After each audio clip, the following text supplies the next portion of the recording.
Coucou les cupcakes, c'est moi. Aujourd'hui on se retrouve dans... J'essaie de faire une vidéo. Coucou les cupcakes, c'est moi. Aujourd'hui on se retrouve dans une nouvelle vidéo pour vous parler de ma sleeve. Ça fait super longtemps qu'on n'en a pas parlé et je me suis dit qu'il était temps. Du coup, aujourd'hui on se retrouve pour parler de ma sleeve. Juste avant, pour ceux qui ne savent pas ce que c'est une opération de l'estomac qui vise à le réduire afin de perdre du poids. Parce que si vous débarquez sur la chaîne et que vous ne me connaissez pas, je suis une ancienne obèse. J'étais obèse morbide il y a de ça 1 an et demi. Et je me suis fait opérer en janvier 2019. Donc là ça fait plus d'1 an et demi. Et du coup je me suis dit que j'allais vous en parler. Je me suis fait une petite fiche avec des notes et je vous ai demandé de me poser des questions si vous en aviez sur Instagram. Sur mes deux comptes d'ailleurs, sur le compte où je parle principalement de la sleeve et de la bouffe, je vous le mettrai en barre d'infos bien évidemment, et sur mon compte normal qui est également en barre d'infos, voilà. Et vous retrouverez également la playlist de mes anciennes vidéos sleeve, puisque j'en avais fait 2 avec mon ami Calypso qui a été opéré également de la sleeve, où on vous parlait un petit peu du parcours préopératoire et du parcours une fois que ça avait été effectué. Et il y a 1 ou 2 autres bilans il me semble, et là je me suis dit qu'il était temps de faire un bilan. Du coup je me suis posée là en pyjama parce que j'avais la flemme de m'habiller aujourd'hui, donc pas maquillée ni rien, mais on a l'habitude, hein, avec une petite Monster, 0 sucre, vous connaissez, hein, la base, jamais sans ma Monster. Et voilà, du coup j'ai fait plusieurs catégories pour parler de la sleeve et de l'avancement du coup, et excusez-moi ça me gratte. Et pour éviter de trop m'éparpiller parce que je sais que c'est des vidéos qui ont tendance à être plus longues. Bref, je suis désolée si vous entendez les voitures et tout, mais je le fais la fenêtre verte parce que vu que je suis dans les combles, il fait super méga trop chaud. Pour commencer, j'ai fait une catégorie nourriture. Alors, souvent, ce qui est intéressant, c'est de savoir comment on mange après la sleeve et comment ça se passe au niveau de l'alimentation, tout simplement. Donc, je vous en ai déjà parlé précédemment du fait qu'on a un programme alimentaire à suivre assez strict, surtout au début. Et après, au fur et à mesure du temps, l'estomac s'habitue plus facilement à manger plus de choses, tout simplement, une fois qu'il est cicatrisé et tout. Donc moi à l'heure actuelle, j'ai pesé un peu mes quantités, je mange à peu près toujours 120 grammes de nourriture, des fois moins, des fois plus, mais enfin c'est qu'en fait je sépare, si vous voulez, je mange un petit déjeuner, un repas du midi, un repas du soir, mais j'ai également un goûter dans l'après-midi, et quand je me lève très tôt le matin, ça m'arrive d'avoir une collation également dans la matinée. Et ce que je fais souvent, si vous me connaissez, c'est que le soir, après mon repas, genre 1 ou 2 heures après, devant la télé, je grignote également une petite collation, ou tout simplement des fois un petit carré de chocolat, etc. Parce que comme je vous ai dit, j'ai toujours l'impression que mon repas n'est pas fini si j'ai pas eu une petite dose sucrée. Pas forcément du sucre, et, genre un chocolat, un petit carré de chocolat noir, ou un petit fruit, ou un petit yaourt en fait. Histoire de dire que mon repas est terminé, et d'avoir ma dose de protéines également tout au long de la journée. Ce qui ne change pas, c'est que même si les quantités peuvent vous paraître vraiment rikiki, je mange à ma faim. C'est-à-dire que je m'arrête vraiment quand mon estomac me dit t'as plus faim, même s'il en reste dans mon assiette. Et si des fois je finis mon assiette et que j'ai encore faim, c'est juste que je m'étais moins servi, vu que je fais à vue d'œil, et je me permets de prendre une cuillère ou deux. Voilà, vraiment il faut savoir s'écouter, c'est le plus important. Je pars du principe que je n'ai aucune privation. Par exemple, voilà, je bois de la Monster, ce qui n'est pas forcément la chose la plus recommandée puisque c'est gazeux et tout. Souvent je l'ouvre quelques heures avant, histoire que les bulles s'évaporent un peu. Et vous voyez, celle-ci elle était ouverte hier et il en reste encore les 3/4. Et voilà, j'en bois un petit peu de temps en temps. Vous savez que ça c'est ma pire addiction. Les sodas en règle générale, avant c'était mon problème. Maintenant je bois très peu de soda, mais j'adore les Monsters sans sucre. Comme ça je me sens un peu moins coupable. Je mange également des trucs gras. Vous avez bien vu sur mes Insta et tout que je mange de la raclette, des pizzas, plein de trucs avec du fromage fondu, des gâteaux en tout genre. Et c'est comme tout, en fait, il faut savoir s'écouter parce que quand c'est trop gras, ça a du mal à passer parfois. Genre moi j'ai du mal avec les beignets et les donuts, genre j'adore ça. Mais genre un croc et c'est mort, je sens que ça m'écœure déjà, donc j'arrête. Et genre vraiment les beignets industriels, vous savez, genre fourrés à la framboise, la fraise, pomme, tout ça. Ça c'est vraiment trop gras pour moi. Quand je fais des beignets maison, je peux les essorer, je peux en manger un petit, mais c'est vrai que c'est quelque chose qui me retourne l'estomac. Les frites c'est pareil, j'adore ça, mais j'en mange toujours une petite quantité, puisqu'en fait sinon ça me fait mal à l'estomac. Sinon du coup depuis la sleeve aussi mes goûts ont pas mal changé, je mange beaucoup plus de légumes qu'avant, j'étais très difficile et il y a beaucoup de goûts vu qu'on réapprend à manger en fait. Déjà c'est ouf parce que j'ai l'impression de sentir les goûts beaucoup mieux en fait. Je pense que le fait de manger moins, on savoure plus ce qu'on mange déjà. Et enfin moi c'est comme ça que je le ressens. Et en vrai je mange plus de choses. Et la seule chose qui ne passe plus du tout à l'heure actuelle c'est l'arôme. Je sais pas si vous voyez ce que c'est, l'arôme de chez Maggi là où on met des petites gouttes dans préparation pour que ça sale et que ça donne un goût différent. Quand il y en a, en général, s'il y en a une ou deux gouttes dans la sauce, je le sens et j'ai mal au ventre. Et si j'en mange, j'ai fait du riz, puis je me dis tiens, je vais mettre un peu d'arôme. Bah, les 2 fois où je l'ai fait, j'ai vomi. Donc je pense clairement que c'est l'arôme qui passe pas. Donc je ne vais pas m'amuser à retenter. Et aussi la sauce tomate. Alors j'adore la sauce tomate, mais ça me donne un peu des aigreurs. Mais vous voyez, j'en mange quand même. Hein. Je me suis fait des lasagnes, de la pizza. C'est juste que c'est quelque chose qui me fait des aigreurs assez facilement. Beaucoup moins quand même depuis que c'est le Doudou qui l'a fait, parce qu'elle est beaucoup moins acide que dans le commerce. Donc voilà. Et pour ceux qui se posent la question, je suis Sylvie et je mange également très pimenté, épicé. J'adore les épices et tout, et ça passe sans aucun souci. Après, ça dépend chacun de votre estomac. Moi, en tout cas, je sais que j'ai de la chance de pouvoir manger de la sauce sriracha, des morceaux de piment, clairement. Et du coup, je suis contente. Ensuite, la partie numéro 2. Du coup, on va parler un peu des sensations vis-à-vis de soi-même, de son corps, du ressenti intérieur. Voilà, j'avais pas trop de façon d'autre de le dire. Ce que j'ai mis, c'est qu'à l'heure actuelle, je me sens bien. Vraiment, genre, ça va. Je me sens bien moralement, physiquement, ça peut aller. J'ai toujours un peu la fatigue, mais je pense que ça, surtout dans les jours où je fais des efforts et que je mange pas forcément beaucoup. Du coup, bah, c'est toujours un peu compliqué à gérer ça. Sinon, ce que j'aime pas du tout à l'heure actuelle, c'est mon ventre et ma poitrine qui me plaisent pas physiquement après une perte de poids. Voilà, bon après c'est comme tout. Hein. Sinon, au niveau des sensations, etc., qu'est-ce qui m'arrive? J'ai déjà fait des malaises depuis la dernière fois, du coup, j'en avais pas fait, je crois que j'en avais fait qu'un seul. Sauf que là, j'ai dû en faire 2-3. Il s'avère que moi, avant de me faire opérer, on m'a dit qu'il y avait des calculs dans mes vésicules biliaires et mon foie était super gras. Et du coup, j'ai toujours eu le foie assez fragile. Et la dernière fois, j'ai dû manger je sais plus quoi. Et je me suis sentie d'un coup grave mal, chaud, froid et tout. Et j'ai eu des douleurs extrêmes vraiment dans l'estomac et au-dessus.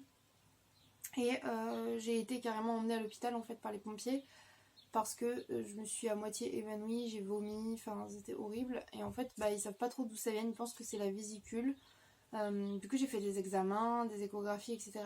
Pour l'instant, ils confirment à moitié sans trop savoir. Donc, je vais retourner voir mon médecin traitant et voir si on fait un autre examen plus poussé ou pas.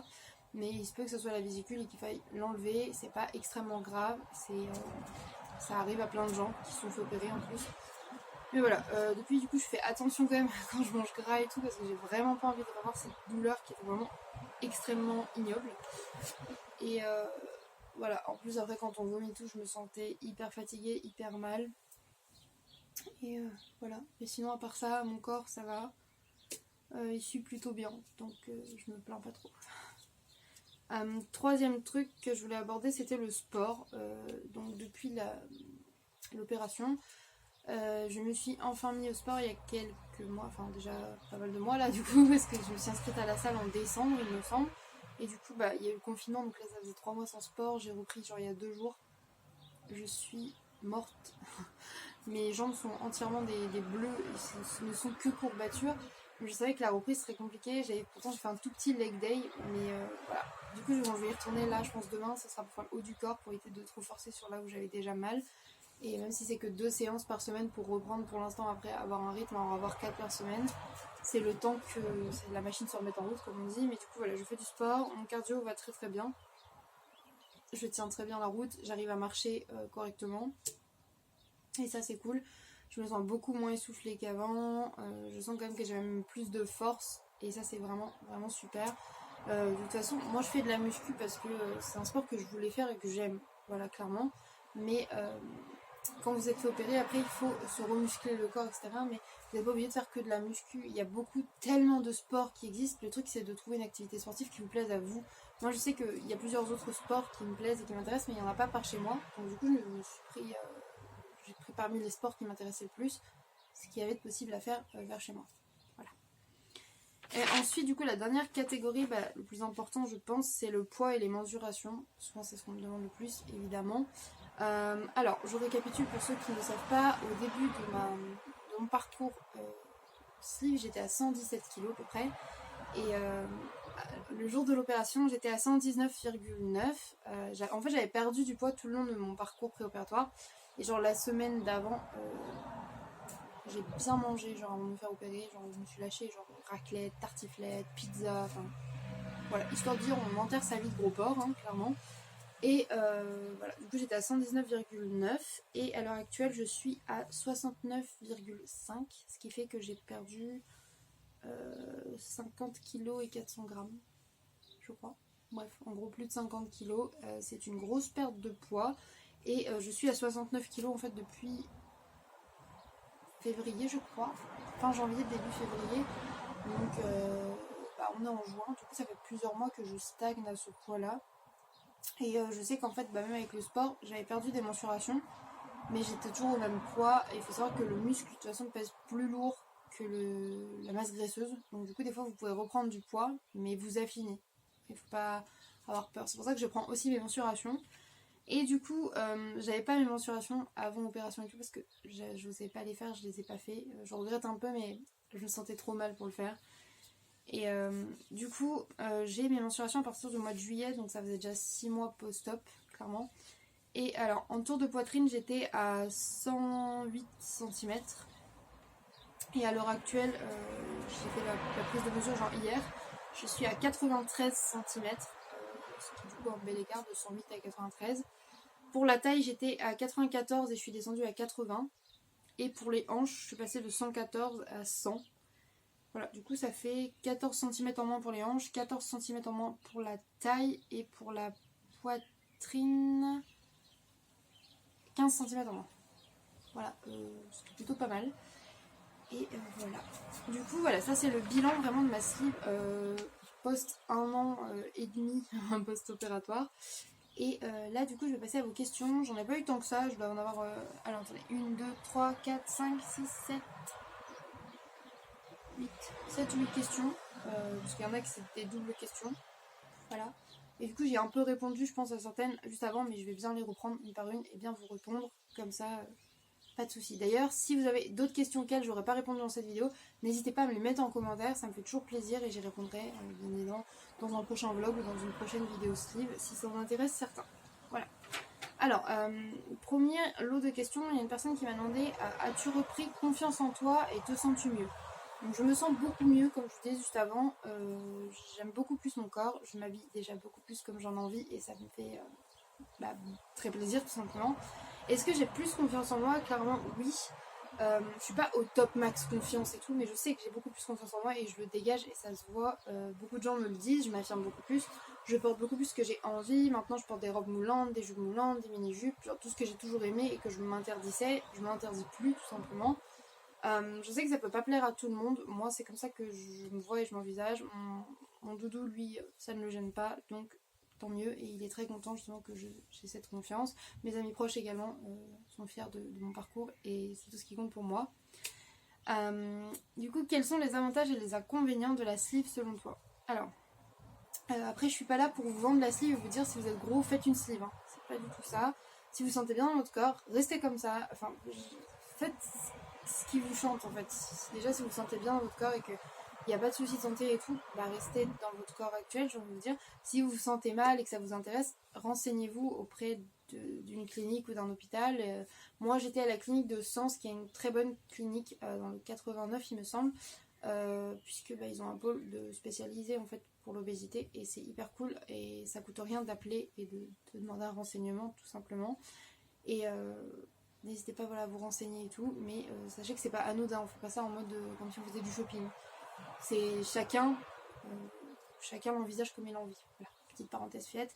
Du coup, les avantages pour moi de la sleeve, déjà c'est la perte de poids assez rapide, clairement. Et du coup, la perte de poids, ça engendre aussi un meilleur, un bien-être en fait, pouvoir marcher plus, pouvoir déjà mieux respirer, se sentir moins lourd. Pouvoir s'habiller plus partout en fait parce que c'est compliqué quand on est obèse morbide de s'habiller également, s'apprécier plus, je dirais même profiter plus de la nourriture parce qu'en fait vu qu'on mange moins, enfin moi c'est comme ça que je vois, je mange moins et je profite beaucoup plus de ce que je mange, donc je dirais que ça aide aussi à réapprendre à cuisiner, à à réinstaurer un mode de vie sain. Et en fait moi j'ai vu, moi en perdant du poids, Doudou en a perdu également et tout parce que on est dans un mood où on a envie d'être plus sain et tout, et du coup ça encourage un petit peu les gens proches, surtout votre cocon familial. Et du coup, pour moi, c'était ça le positif. Après, les inconvénients, c'est que ça reste une opération lourde, c'est pas anodin. C'est quand même, on vous enlève quand même une partie de votre estomac, donc de votre corps. Ce qui fait que ça fait de la place et du coup vos organes bougent, etc. Il y a des risques d'hémorragie, de déchirure de l'estomac. Il y a des risques de rechute aussi dans la sleeve. Genre si on fait n'importe nawak, genre ça peut partir en cacahuète et on peut reprendre tout le poids. Après, il y a aussi des risques d'avoir beaucoup d'aigreur d'estomac, des problèmes secondaires comme liés au foie, à la vésicule. Voilà, mais c'est comme toutes les opérations, je pense qu'il y a des inconvénients dans tout. Et sauf que quand moi je me suis fait opérer, je savais très bien qu'il y avait des inconvénients derrière. Si je pesais le pour et le contre, il y avait quand même plus d'avantages que d'inconvénients et c'était ça le plus important. Ensuite, qu'est-ce qui t'a poussé à faire une sleeve? Alors, déjà mon surpoids, clairement. Mon obésité, hein. J'étais du coup comme je dis à presque 120 kilos et en fait mon amie Kepso elle s'est fait opérer et quand elle s'est fait opérer la revoir en fait vivre, être heureuse et tout, je me disais c'est vrai que c'est cool, elle a l'air de se sentir grave bien et tout et elle m'avait dit si tu veux moi je te donne le numéro de la clinique et tout, n'hésite pas à même juste te renseigner si ça peut t'aider et tout. Je fais ouais je sais pas, je suis pas prête nanana, sauf que un jour en fait j'étais en bas dans la salle à manger et j'ai voulu jouer avec Orphée et Thésée. Thésée qui était encore tout bébé par terre et sur son petit tapis d'éveil et tout, et avec Orphée qui voulait jouer au ballon par terre. En fait je me suis assise par terre et j'ai pas pu me relever parce que c'était trop dur pour moi en fait de me relever toute seule, je pouvais pas. Je suis allée. Je pouvais pas me relever, mon cœur battait beaucoup trop vite, genre vraiment c'était comme si j'avais fait un effort intense, j'étais genre en PLS clairement, et je me suis dit putain c'est plus possible, faut que ça change quoi, et faut savoir que j'étais essoufflée rien qu'en changeant une couche, et changer une couche d'un bébé c'est pas censé être sportif quoi, même, en plus il bougeait pas spécialement mes bébés, genre ils étaient pas en mode de... Et voilà, et du coup quand je me suis relevée je me suis dit c'est mort en fait, il faut que ça change. Du coup j'ai envoyé un message à Kepso, je lui ai dit je veux bien le numéro de la clinique en fait, et je l'ai appelé le lendemain. Et 2 semaines après, j'avais mon rendez-vous avec le chirurgien pour en parler, pour voir si si je pouvais entamer le parcours préopératoire ou pas, parce que bien évidemment, il y a tout un parcours de plus d'1 an qu'on vous explique avant, c'est une longue préparation, mais voilà, c'est comme ça que je me suis décidée à faire une sleeve. Ensuite, coucou, est-ce que tu as des dégâts au niveau de ta peau? Des dégâts avec des guillemets. Alors oui, ça va rejoindre une autre question, ce qu'on m'a dit, est-ce que suite à ta perte de poids, tu as la peau qui pend, notamment au niveau du ventre? Car moi je commence à faire attention pour perdre, et c'est ma plus grande crainte, même si tous les corps sont différents. Voilà, je relis ces deux questions parce que c'est un peu la même chose. Oui, j'ai des dégâts au niveau de ma peau, à savoir que quand j'ai été obèse, et en plus j'ai été enceinte 2 fois, j'ai d'énormes vergetures, sachant que mes vergetures elles ont craqué jusqu'à saigner parce que ma peau est merdique, en fait j'ai une peau très fine, donc du coup ça a craqué partout. Et donc du coup ça quoi qu'il arrive c'est à vie, hein, j'ai des belles rayures de tigre dans l'autre sens.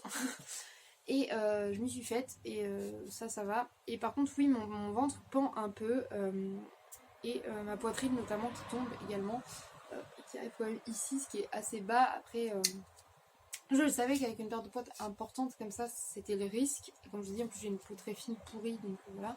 Du coup ça fripe un petit peu et ça pendouille. Mais au reste du corps en fait ça va, mes cuisses n'ont pas ce problème là, ici ça va aussi, genre mon kebab bon, il est là quand même, vous voyez, mais ça pend pas tant que ça et c'est pas déchiré ni rien, c'est vraiment juste le ventre et les seins. Mais bon, je ferai avec, de toute façon vu que je veux d'autres enfants pour l'instant, ça sert à rien d'essayer de refaire tout ça si c'est pour réabîmer derrière, je sais pas si vous voyez ce que je veux dire mais voilà. Ensuite, j'ai une question, c'est l'opération fait-elle mal? Alors c'est une question assez mignonne. En fait, oui et non, enfin ça dépendra de votre ressenti à vous et de votre corps en fait. Moi perso, ça s'est super bien passé, j'ai eu à peine mal. C'est déjà pendant l'opération, j'avais une anesthésie générale hein, bien évidemment. Mais quand je suis remontée à la chambre et que je me suis réveillée dans ma chambre et tout, je sentais que genre ça me tirait un peu et tout, ça picotait, mais c'était pas genre j'ai pas eu de grosses crampes, de grosses douleurs. J'avais un peu mal à la tête et tout, mais en vrai, je me rappelle que ma douleur elle devait être genre à 2, 3 sur 10, pas plus. Vraiment, j'ai eu de la chance parce que j'entendais des patients qui s'étaient fait opérer le même jour que moi, qui pleuraient, qui criaient, qui avaient vraiment très mal. Et j'ai eu de la chance de ne pas avoir mal comme ça. Et j'étais plutôt reconnaissante de mon corps. Voilà, c'est ce que je veux dire par rapport à ça.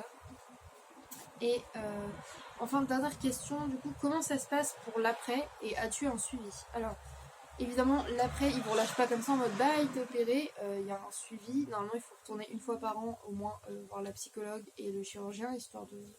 Enfin, je veux dire, ça vaut plusieurs années. Et la première année, vous êtes suivi très régulièrement, diététicien, diététicienne, pardon, le chirurgien, vous voir régulièrement et le psychologue également. Moi, ça fait un moment que j'y suis pas retournée. Simplement parce qu'en plus, vu que c'est loin et tout, il fallait que je retrouve une diététicienne dans le coin. Mais j'ai toujours mon programme que je suis quasiment. Parce que vous savez que moi, au lieu de faire juste féculents le midi et juste légumes le soir, ça m'arrive de faire féculents et légumes et féculents et légumes. Parce que j'aime pas manger que des légumes tout seul. Parce que souvent, j'aime pas le goût. Voilà. Et du coup, vous n'êtes pas lâché comme ça, ne vous en faites pas. C'est très bien fait, très bien suivi. Il n'y a pas de problème. Bon, écoutez, je crois qu'on a fait le tour. Clairement, on a été plutôt productif. De toute façon, plus ça fait 20-25 minutes, voilà. C'est la longueur à peu près de ces vidéos-là. J'espère que mon blabla vous aura quand même intéressé. Si vous avez d'autres questions, n'hésitez pas à me les poser en commentaire, ça me fait plaisir de pouvoir y répondre. J'essaierai là à la fin, avant le générique de fin, je veux dire, pas un générique, mais avant la petite fiche de fin, j'essaierai de vous mettre une photo de avant-après, même si j'aime pas trop, mais bon, je vous mettrai une petite photo avant-après de mon corps de face, histoire que vous voyez un peu les dégâts sur le ventre et tout, et sur la poitrine, comme je vous disais, enfin, je cache, mais voilà. Bah écoutez, n'hésitez pas à mettre un petit j'aime d'encouragement, un petit commentaire ou de vous abonner si mon contenu peut vous intéresser. Moi ça me fait très très plaisir et ça m'aide beaucoup pour avancer sur la chaîne. Et puis bah je vais vous laisser là. Je vous fais des gros bisous et je vous dis à bientôt pour une prochaine vidéo. Bye mes cupcakes!